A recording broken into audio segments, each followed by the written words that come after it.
आज की प्रेस वार्ता में सभी मीडिया के बंधुओं और बहनों का मैं अभिनंदन करता हूं। आज इस प्रेस वार्ता में हमारे साथ हमारी पार्टी के वरिष्ठ नेता, पूर्व में स्वास्थ्य मंत्री रहे और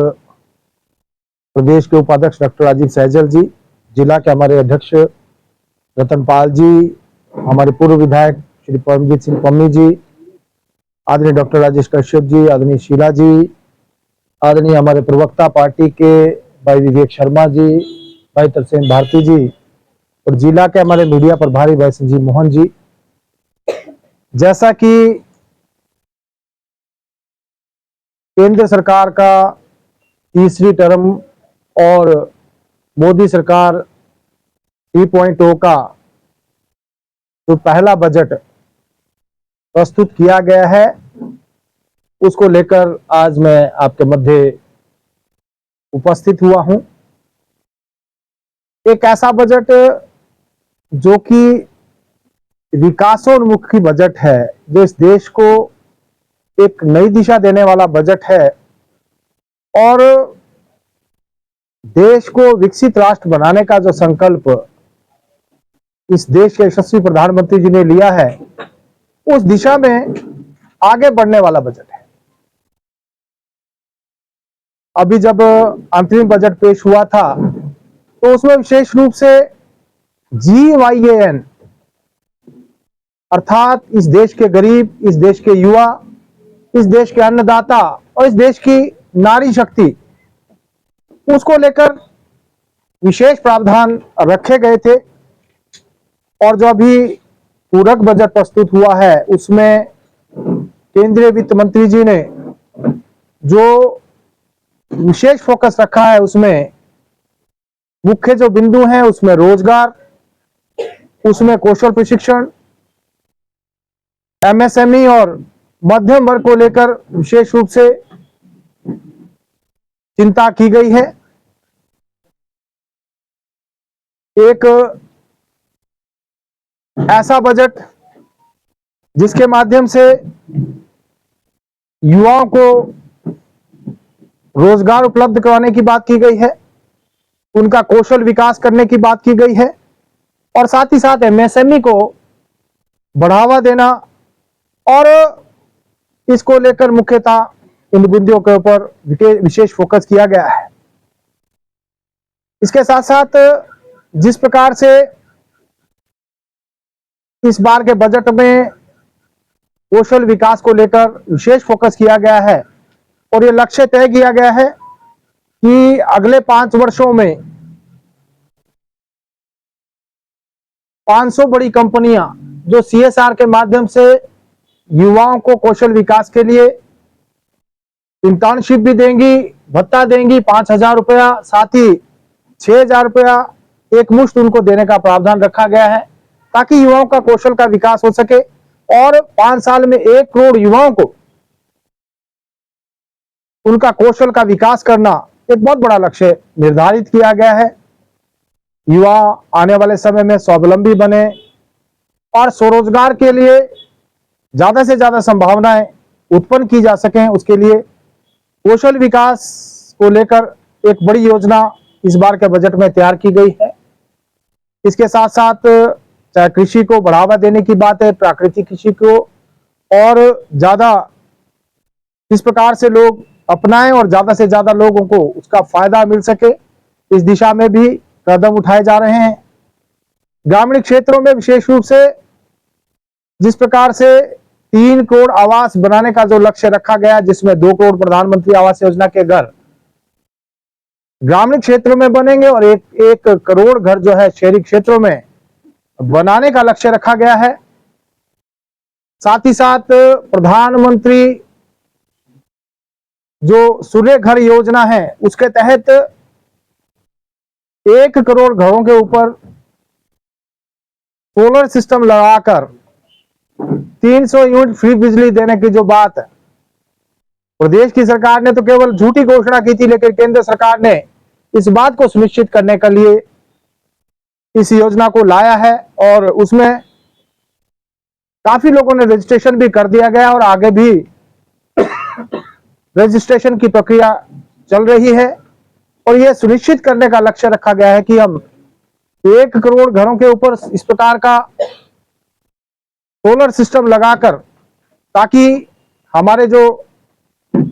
लोग हैं उनको फ्री में बिजली भी उनको मिले, साथ ही साथ उस बिजली को बेचकर उनको आय के स्रोत भी उत्पन्न हो। एक बहुत बड़ा कदम ये भी उठाया गया है।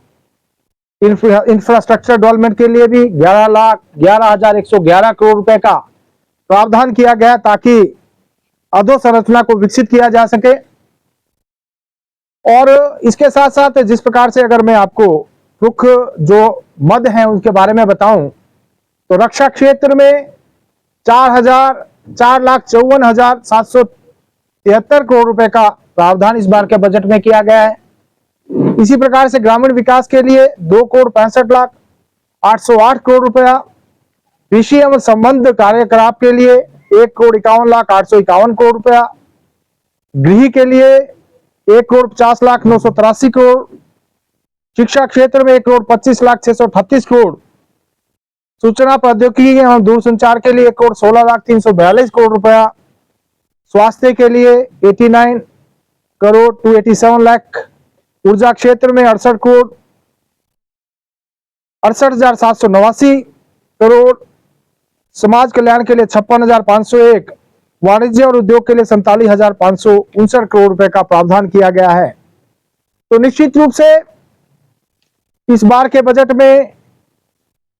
जिस प्रकार से चाहे युवाओं की बात करें, महिलाओं की बात करें, किसान की बात करें या फिर एमएसएमई को बढ़ावा देने की हम बात करें, एक विकासोन्मुखी बजट केंद्र सरकार के द्वारा प्रस्तुत किया गया है। साथ ही साथ मुझे आज आपके माध्यम से केंद्र सरकार का इसके लिए भी धन्यवाद करना है कि जिस प्रकार से हिमाचल प्रदेश में जो पिछले वर्ष त्रासदी आई थी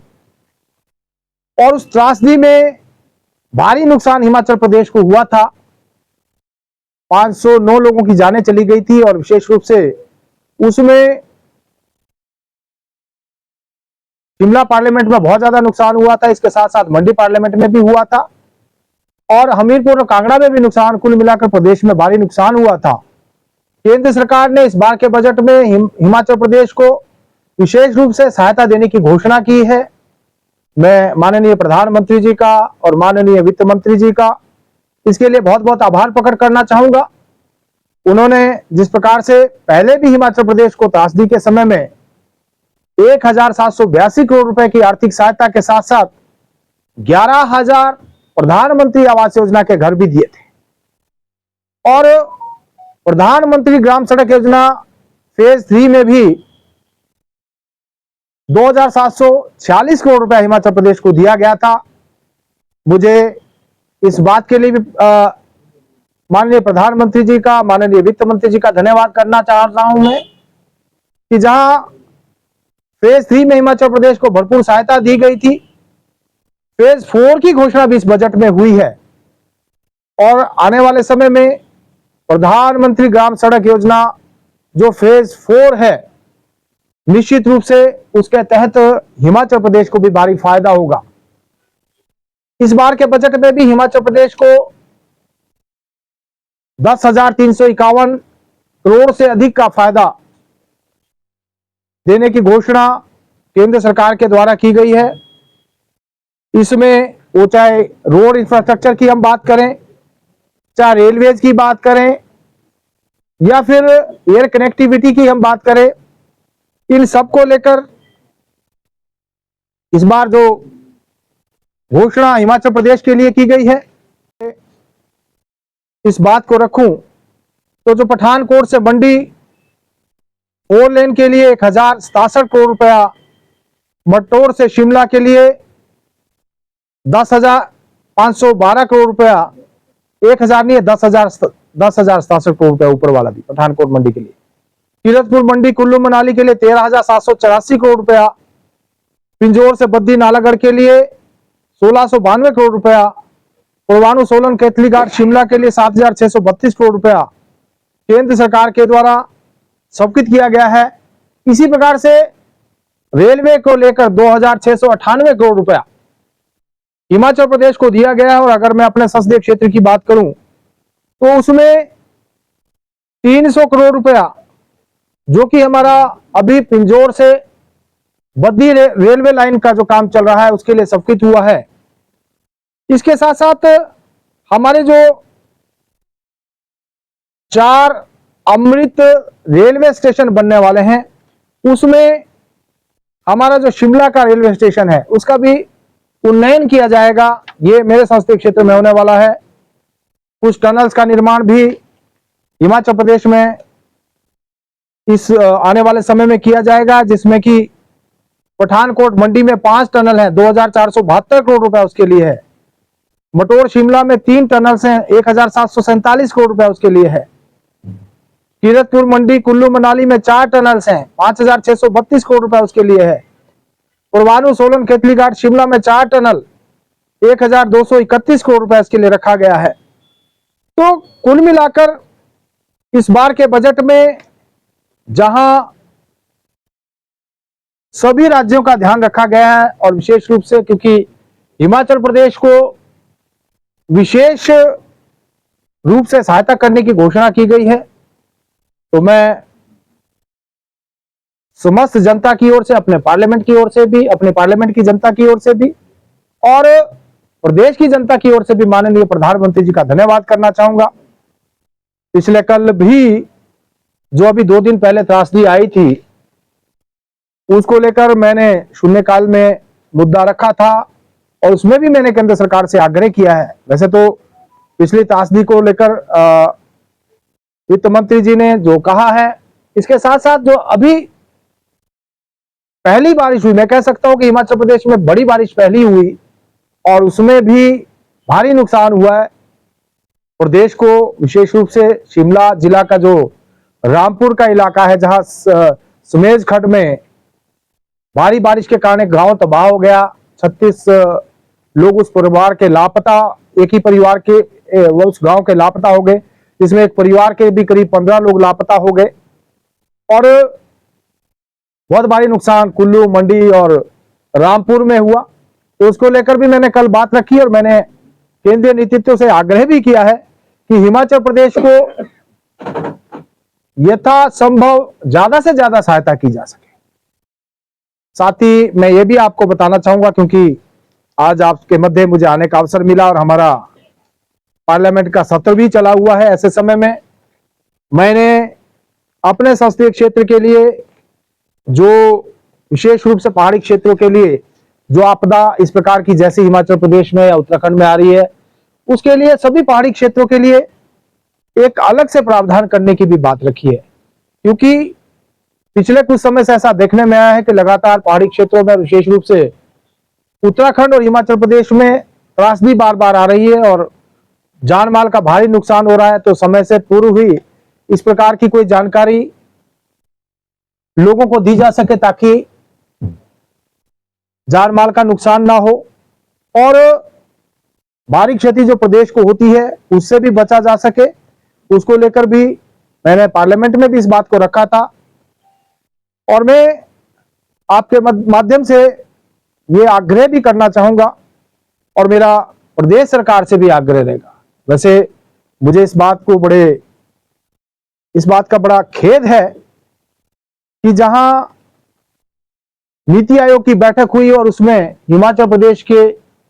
हितों की बात को वहां रखा जाना था, प्रदेश के मुख्यमंत्री श्री सुखविंदर सिंह सुक्खू जी दिल्ली में होते हुए भी उन्होंने इस मीटिंग का बहिष्कार किया, जहां एक और केंद्र हिमाचल प्रदेश को भरपूर मदद कर रहा है और माननीय प्रधानमंत्री जी ने, चाहे वो पिछली बार त्रासदी आई या अभी त्रासदी आई, माननीय गृह मंत्री जी ने, आदरणीय जगत प्रकाश नड्डा जी ने, जो अभी केंद्रीय स्वास्थ्य मंत्री के साथ साथ भाजपा के राष्ट्रीय अध्यक्ष भी हैं, इन सभी नेताओं ने प्रदेश के मुख्यमंत्री से बात करके हर प्रकार संभव सहायता देने की घोषणा की है। लेकिन दूसरी ओर दुर्भाग्य देखिए कि जो प्रदेश के मुखिया हैं वो स्वयं नीति आयोग की बैठक में सम्मिलित न होकर किस प्रकार से प्रदेश के हितों के साथ खिलवाड़ कर रहे हैं, प्रदेश की जनता के हितों के ऊपर कुठाराघात कर रहे हैं। मैं समझता हूं इससे खेद का विषय प्रदेश के लिए कोई नहीं हो सकता, क्योंकि बजट का सत्र चला हुआ है और नीति आयोग की बैठक भी हुई। बहुत सारे मुद्दे, बहुत सारी योजनाएं जो कि केंद्र के द्वारा हिमाचल प्रदेश को दी गई हैं, और साथ ही साथ आज जो प्रदेश की हालत हम देख रहे हैं, जिसमें कि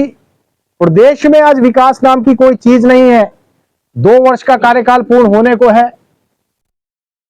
जो पूर्व की योजनाएं उनको तो ये सरकार बंद कर रही है, और उसमें केवल एक ही बात का रोना है, वो चाहे हिम केयर की बात करें या फिर सहारा योजना की बात करें या शगुन योजना की बात करें, या फिर जिस प्रकार से अभी हमने देखा कि बहुत सारे स्कूलों को बंद कर दिया गया है। तो जो योजनाएं, जो काम पिछली सरकार के समय में हुए थे, उनको बंद तो कर रहे हैं, लेकिन केंद्र जो हिमाचल प्रदेश को सहायता करता है और समय समय के ऊपर जब भी कोई आपदा या कोई किसी प्रकार की ऐसी परिस्थितियां बनती है, उस समय प्रदेश को विशेष रूप से मदद करता है। ऐसे में मुख्यमंत्री का नीति आयोग की बैठक का बहिष्कार करना, मैं समझता हूं प्रदेश के हित में, प्रदेश के हितों के साथ बहुत बड़ा खिलवाड़ हुआ है। कुल मिलाकर आज की इस प्रेस वार्ता में मुझे केंद्र सरकार के द्वारा जो बजट अभी घोषित हुआ है, और आपने देखा भी होगा कि किस प्रकार से संसद के सत्र के दौरान इसके ऊपर विस्तृत रूप से चर्चा भी हुई है। वो चाहे स्वास्थ्य क्षेत्र की बात है, चाहे शिक्षा की बात है, या फिर हर क्षेत्र में जिस प्रकार से इस देश के विकास के लिए, इस देश को आगे ले जाने के लिए विस्तृत रूप से चर्चा करके सभी सांसदों ने भी अपनी बात को उसमें रखा है। मैं समझता हूं इस बार का बजट और मोदी कार्यकाल तीसरा जो अभी प्रारंभ हुआ है, उसका ये प्रथम बजट इस देश के विकास को, इस देश को एक नई दिशा देने वाला बजट है। और मैं माननीय प्रधानमंत्री जी का और माननीय गृह मंत्री जी का इसके लिए बहुत बहुत आभार प्रकट करता हूं, और विशेष रूप से हिमाचल का जो विशेष ध्यान रखा है उसके लिए भी मैं उनका आभार प्रकट करते हुए आप लोगों का भी धन्यवाद करता हूं कि इस प्रेस वार्ता में आज आप एकत्र हुए। आप सबका भी बहुत बहुत धन्यवाद। केंद्र सरकार ने प्रदेश को विशेष पैकेज देने की बात कही है, लेकिन दूसरी तरफ कांग्रेस और प्रदेश सरकार का कहना है, केंद्र ने कहा है कि विशेष पैकेज दिया जाएगा, लेकिन कितना होगा और कब मिलेगा? देखिए, केंद्र सरकार ने, जैसा मैंने अभी भी आपको बताया कि पिछले साल जब त्रासदी आई थी तब भी 1782 करोड़ रुपया दिया। प्रदेश की सरकार आज भी इस बात को मानने को तैयार नहीं है। प्रदेश की सरकार और प्रदेश के मुख्यमंत्री तो बार बार कहते हैं कि यह हिमाचल का हक है, लेकिन केंद्र सरकार ने विशेष रूप से उल्लेख करते हुए विशेष रूप से बजट में इस बात का प्रावधान किया कि जो आपदा के कारण हिमाचल प्रदेश को नुकसान हुआ है, उसमें हिमाचल प्रदेश को विशेष सहायता दी जाए। अगर उसका कोई एक अलग से आंकड़ा नहीं दिया गया है, लेकिन हिमाचल प्रदेश को कब तक मिलेगा? अभी बजट में घोषणा की है और बहुत जल्दी की सरकार ने किया है। मेरा तो स्पष्ट रूप से कहना है कि जो गरीब लोग हैं, जिनको पिछली त्रासदी में नुकसान हुआ है, जिनके मकान ढह गए हैं, उन लोगों को निश्चित रूप से इसकी आवश्यकता और उनको फायदा मिलना चाहिए, लेकिन इसकी बंदरबाट नहीं होनी चाहिए। इसमें चुन चुन कर केंद्रीय योजना में इतना बड़ी धांधली तो आप बता रहे हैं, तो तब ईडी क्या है? नहीं, देखिए योजना केंद्र सरकार प्रदेश को मदद करती है, प्रदेश को आर्थिक रूप से सहायता करती है, प्रदेश के लिए योजनाएं देती है। उसका क्रियान्वयन करना, उसका एग्जीक्यूशन करने का काम स्टेट गवर्नमेंट का होता है। केंद्र सरकार आपको सहायता देगी, आपको मदद करेगी, लेकिन उसको एग्जीक्यूशन आपने कैसे करना है, ये तो प्रदेश सरकार को तय करना है। और अब प्रदेश सरकार की जिम्मेदारी बनती है कि वो पात्र लोगों को मदद करे। शिव जी, कृषि में हिमाचल को क्या मिला है? आपके पार्लियामेंट में 10,000 करोड़ की कारोबार से टमाटर, लहसुन का होता है, क्या मिला है कृषि में? देखिए, इसका जब बाइफर्केशन आएगा उस हिसाब से हम आपको अभी कोई अलग से हो नहीं, लेकिन मैं ये बताना चाहूंगा कि इस बार के जो पार्लियामेंट का जो सेशन था, उस दौरान मैंने अपने संसदीय क्षेत्र की बात को रखा विशेष रूप से, जो हमारे बागवान हैं, बागवान प्रतिवर्ष भारी बरसात के कारण, ओलावृष्टि के कारण, प्राकृतिक आपदा के कारण या बर्फबारी न होने के कारण सेब की फसल नष्ट हो जाती है या फसल नहीं होती है, तो अभी तक जो है इसको कृषि फसल बीमा योजना के तहत नहीं लाया गया था, जबकि सेब की फसल भी एक फसल है। और जब सेब की फसल नहीं होती तो हमारे बागवानों को, हमारे किसानों को बहुत नुकसान होता है। तो मैंने इस बात को केंद्र सरकार के समक्ष रखा है कि सेब को भी जो है फसल बीमा योजना के तहत लाया जाए, ताकि जब भी प्राकृतिक आपदा के कारण किसी प्रकार का नुकसान हमारे किसानों को होता है तो उनको फसल बीमा योजना का लाभ मिल सके। ये तो सर सेब की बात होगी है। और ये तो सेब की बात होगी है सर। एक मिनट, इससे रिलेटेड क्वेश्चन है मेरा। आपने कहा प्राकृतिक आपदा को लेकर जैसे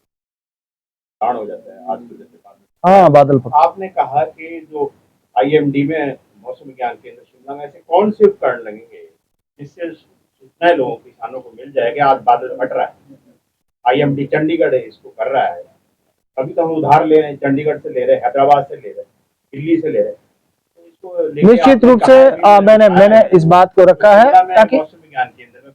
अभी मैंने ये आग्रह किया है केंद्र सरकार से कि ऐसा कोई सिस्टम लगाया जाए ताकि एडवांस वार्निंग उसकी लोगों को मिल सके और त्रासदी से पहले ही लोग जो है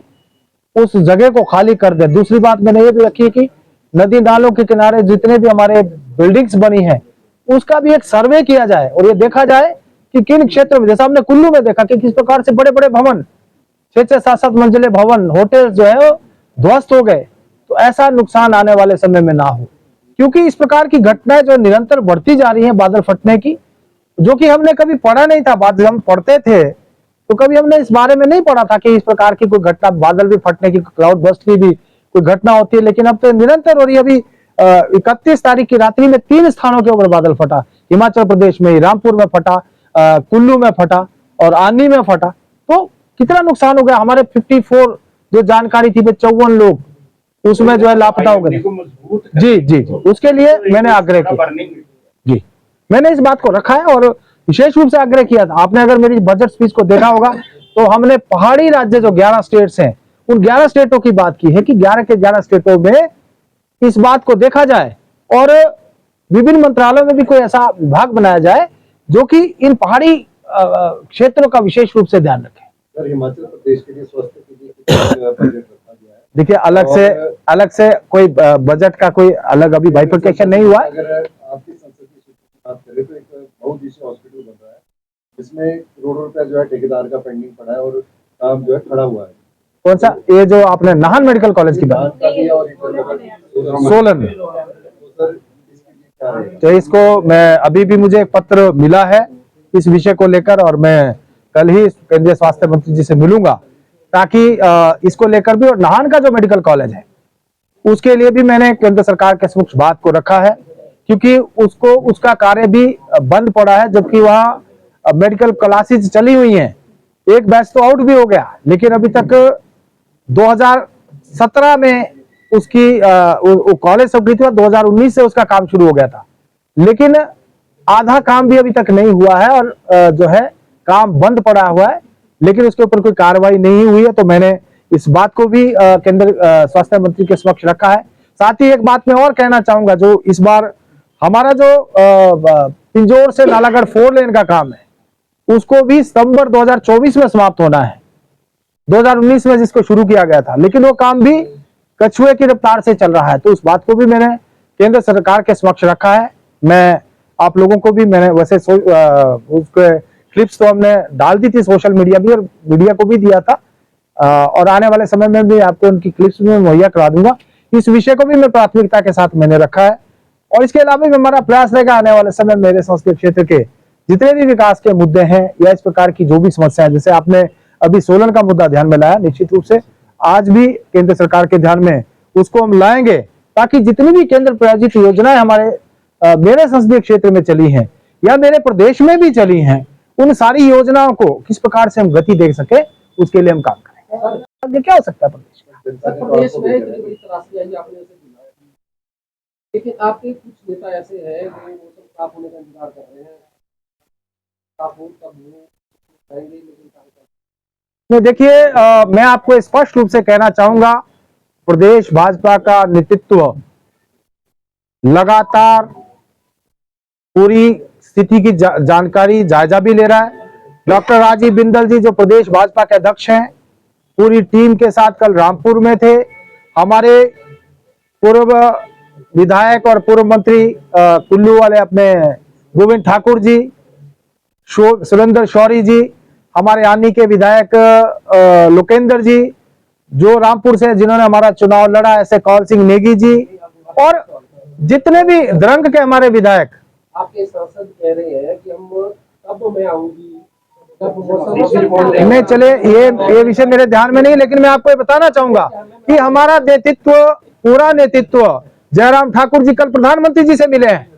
इसी बात को लेकर। कल उन्होंने इसी बात को लेकर सुबह में राष्ट्रीय अध्यक्ष श्री जगत प्रकाश नड्डा जी से मैं स्वयं मिला,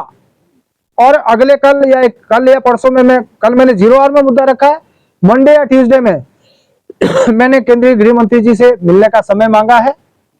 वैसे तो माननीय प्रधानमंत्री जी ने ऑलरेडी एनडीआरएफ को भेज दिया, आईटीबीपी को लगाया है, एसडीआरएफ लगी है, होमगार्ड्स लगे हैं, एयरफोर्स तैयार बैठी है। पूर्ण रूप से हिमाचल प्रदेश की एक एक क्षण की जानकारी जो केंद्रीय नेतृत्व ले रहा है, लेकिन फिर भी ये हमारा भी दायित्व, मेरा भी दायित्व है कि मैं भी, जबकि ये मेरे शिमला जिला है लेकिन मंडी कंस्टिट्यूंसी, लेकिन फिर भी मैंने कल इस मुद्दे को 0 आवर के अंदर जो है शाम को केंद्र सरकार के समक्ष रखा है, ताकि हिमाचल प्रदेश को हर प्रकार से सहायता मिले। क्योंकि ये केवल मेरे संसदीय क्षेत्र का या मेरे मंडी संसदीय क्षेत्र का मुद्दा नहीं है, ये पूरे प्रदेश का मुद्दा है, हिमाचल प्रदेश की बात है, और हिमाचल प्रदेश की बात को रखना ये मेरा भी कर्तव्य है, हम सब का कर्तव्य है, उसमें चाहे पक्ष के लोग हैं या विपक्ष के लोग हैं, क्योंकि प्रदेश हित की बात है, प्रदेश की जनता के हित की बात है। तो मैं इस बात को कहना चाहूंगा, आने वाले समय में भी मैं जैसे ही मुझे समय मिलता है, मैं वैसे पिछले कल भी ट्राई किया था लेकिन व्यस्तता के कारण कल समय नहीं मिल पाया, लेकिन मैंने कल मुद्दा केंद्र सरकार के समक्ष रखा है। अगले 1-2 दिन में मैं मिलकर और हम सब मिलकर इस मुद्दे को जो है केंद्र सरकार के समक्ष रखेंगे, ताकि प्रदेश को और संभव सहायता मिल सके।